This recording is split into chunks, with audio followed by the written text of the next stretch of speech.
Os 3 erros mais comuns que eu vejo no consultório há mais de 20 anos que faz as pessoas viverem menos e terem surpresas desagradáveis, como, por exemplo, um infarto.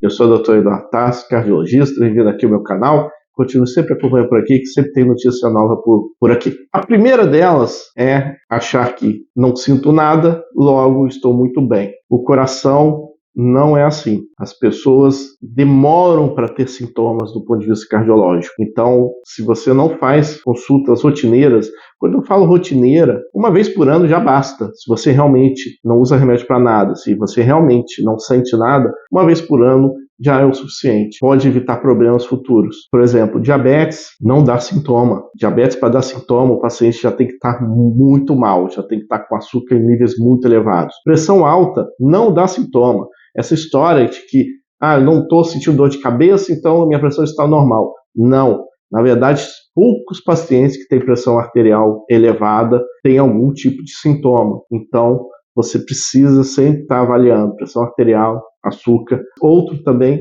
é o colesterol. O colesterol não dá sintoma nenhum. Ele vai causar infarto, vai causar derrame, só que não dá sintomas. O paciente tem que sempre estar monitorando esses 3 pilares que eu digo. Se você estiver controlando pressão arterial, nível de açúcar e nível de colesterol, seu risco cardiovascular com certeza vai cair absurdamente. E são medidas que são simples de serem avaliadas, não são custosas e só depende, na verdade, de consultas rotineiras. Você controlando o seu açúcar, você controlando o seu colesterol e você controlando sua pressão arterial, o risco cardiovascular vai desabar, ou seja, o seu risco de infartar cai absurdamente. Veja, eu não estou falando dos outros fatores de risco que nós temos, tipo obesidade, sedentarismo, tabagismo, história familiar. Eu estou falando de 2 coisas simples de medida laboratorial, que é uma dosagem de açúcar e uma dosagem de colesterol, e uma medida clínica, que é a avaliação da sua pressão arterial. E controlando esses 3 fatores, vai fazer você viver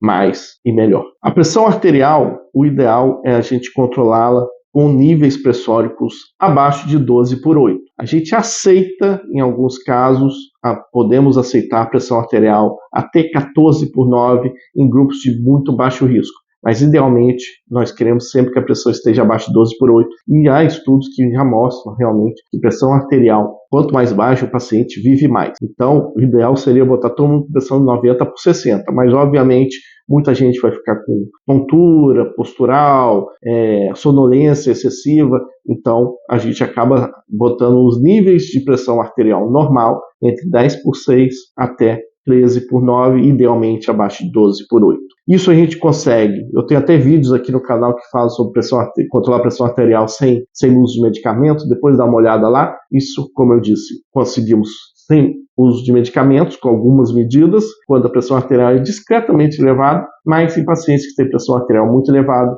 nesse caso, realmente a gente tem que lançar a mão de remédios para pressão, que tem que ser usados por o resto da vida, pois hipertensão arterial é uma doença que é controlável, mas raramente tem cura. Só em casos muito pontuais de hipertensão secundária que a gente consegue realmente curar o paciente. O segundo, como eu disse, é o açúcar. O açúcar, a gente precisa sempre estar monitorando pelo menos uma vez a cada ano para pegar uma diabetes que pode aparecer ainda numa fase inicial, porque o açúcar mal controlado vai levar à inflamação das artérias, vai levar a placas de gordura, e essas placas podem invariavelmente causar um derrame ou um infarto. Então a gente tem que controlar o açúcar assim que ele aparece, ou seja, eu gosto de fazer, na verdade, o diagnóstico, eu sempre vejo a visão otimista da coisa. Então, quando a gente pega um paciente que a gente detecta um pré-diabetes, ou seja, aquela glicose que está discretamente elevada, uma hemoglobina glicada que está discretamente elevada, mas ainda não é diabetes, eu falo parabéns, a gente pegou bem no início. A gente vai reverter isso com medicação ou, às vezes, sem medicação mesmo, com medidas não farmacológicas, para evitar que esse paciente continue progredindo. E é muito pior, na verdade, quando o paciente chega para a gente com as queixas típicas de paciente com açúcar muito alto. É o paciente que come muito, está emagrecendo, urina o tempo inteiro e tem sempre muita sede. Esses são sintomas clássicos de paciente que está com diabetes muito mal compensado. E aí a gente recebe aquele exame de sangue paciente com 300 de glicose, hemoglobina glicada de 10 ou de 11. Lembrando que o normal de uma hemoglobina glicada é até 5,7. Então, às vezes, a gente pega no consultório pacientes com 11 de hemoglobina glicada. Um paciente completamente descompensado, e isso não aconteceu da noite para o dia. Isso está se desenrolando pelo menos 1, 2 anos aí. E o terceiro pilar é o colesterol, que também é completamente silencioso, a dislipidemia, o colesterol elevado. Então, não existe sintoma ou sinal que o paciente está com colesterol alto. Diferente do açúcar, que em níveis muito altos, realmente, o paciente começa a ter sintoma, tipo isso que eu falei, né? Sonolência excessiva, boca seca, bebe muita água, urina muito, começa a perder peso. Esses são os sintomas clássicos do diabetes. Mas o colesterol alto, invariavelmente, raramente dá sintomas. Tem alguns sinais que podem aparecer quando o paciente tem colesterol muito alto mesmo. Ele pode apresentar chantelasas, que são placas de gordura na pálpebra ou até no cotovelo,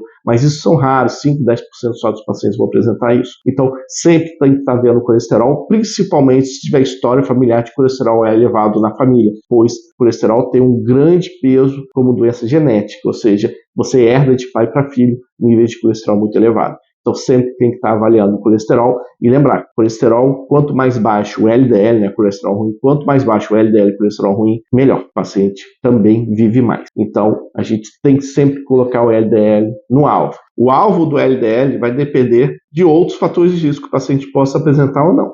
Se o paciente tiver somente o LDL colesterol elevado e não tem nenhum outro fator de risco, ou seja, não tem pressão alta, não é obeso, não fuma, não tem história familiar de infarto ou nunca teve um infarto, a gente aceita LDL colesterol entre 130 e 160 miligramas por decilitro. Se o paciente possui algum fator de risco, por exemplo, ele é obeso, tem pressão alta, fuma, a gente tem que colocar esse colesterol abaixo de 130 até 100 miligramas por decilitro. Agora, se esse paciente já infartou ou se esse paciente é diabético, a gente tem que ser mais agressivo, pois pacientes que já infartaram e pacientes que têm diabetes têm um risco cardiovascular muito elevado. Então, nós somos bem agressivos e a gente acaba tendo que colocar esse colesterol abaixo de 50 miligramas por decilitro, aceitável até 70, mas lembrando que LDL colesterol, quanto mais baixo, menor é o risco cardiovascular das pessoas. E aí, isso são informações fundamentais para você saber sobre a sua saúde cardiovascular. Você sabe quanto que é seu açúcar?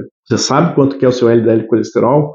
Sua pressão arterial é controlada? Essas são informações que espero que você nunca precise, mas se você tiver que ir para uma emergência, questão de algum mal-estar cardiovascular, acredite, o médico emergencista lá vai te perguntar: você tem problema de colesterol? Você sabe quanto que é o seu açúcar? Você tem a pressão arterial controlada?